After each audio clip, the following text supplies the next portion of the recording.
Oh, the joy of joy, the hostile crowd. Wow. Anyway, before I begin my little debate, how many of you are against the raising petrol rates? And I wouldn't ask this question to Sriram, but how many of you guys are against taxation? This is exactly what happens when you take a public opinion. We do. Besides what I did last week. Either ways, this is exactly how public opinion is. It's very, very, very fickle. Well, to give it a historic context, there was something called the European Convention of Human Rights, which was passed, which had an exception for the death penalty. And this was a charter which ensured that every nation in Europe eventually, removed capital punishment as one of the crimes. When this thing was happening, France and Germany, when both of them had to vote on whether capital punishment was to be booted out from their legislations, the public opinion in both the countries was against removal of capital punishment. But what happened?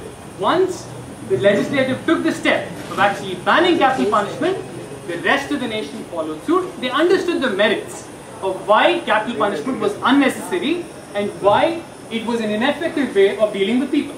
I put forward my case as how they understood it. Anyway, what would constitute an extreme view from my side? The extreme view from my side would be wherein I would say, like one of the questions asked, about whether you would shoot 1,000 Kasabs acting at the same time. Of course not. Of course we'll shoot them though. Please remember when Kasab attacked, we had 6 people. I might be wrong with the figure. 6 people, 5 of them were killed, 1 of them was caught, and we're treating him the way he ought to be treated, in a judicial manner. And I will not for one stand for judicial murder, that being capital punishment. 20 years if you keep someone in prison. We as a nation believe in the reformative theory. We as a nation, if we fail to actually reform someone, having kept him in the custody for 20 years, I'm sorry, we as a nation have failed. There are urgent needs for prison reforms in which you can ensure that you show how a person is supposed to be lived, how he has to regret, show that he is morally wrong. Just imagine the plight of Kasab. You have a 19-year-old kid who's been indoctrinated into some ideology. He's been even paid money to do this, according to a few documents. And here you want to hang him? I mean, please look at the atrocity of what you're expecting to do. And, I don't understand this one logic which always comes in about finances. Please, you're talking about finances and executing someone? Something as, innate as life? You equate that to finances? I find this abhorrent.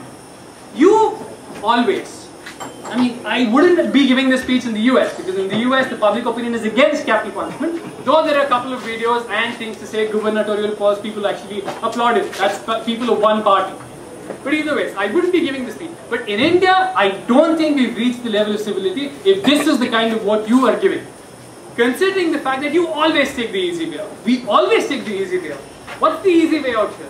The easy way out is to kill people. That is not what we're supposed to be doing.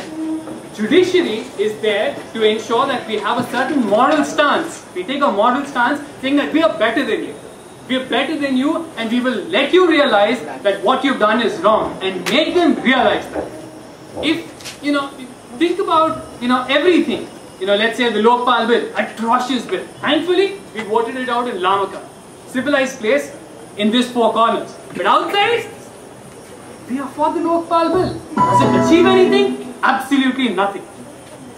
One innocent man, one of my colleagues here states that I would rather have one innocent man actually sent to prisons rather than having, to ensure that people are not killed, is absolutely untenable. Think about it. You are letting an innocent person die. And either way, I'm reaching my time, so I'll try to finish it.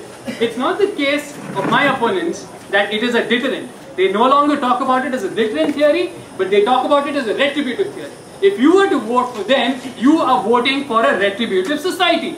That does not constitute a civilized nation, and I'm sorry if that's the position you've taken. You are in the wrong, and I'm in the wrong country.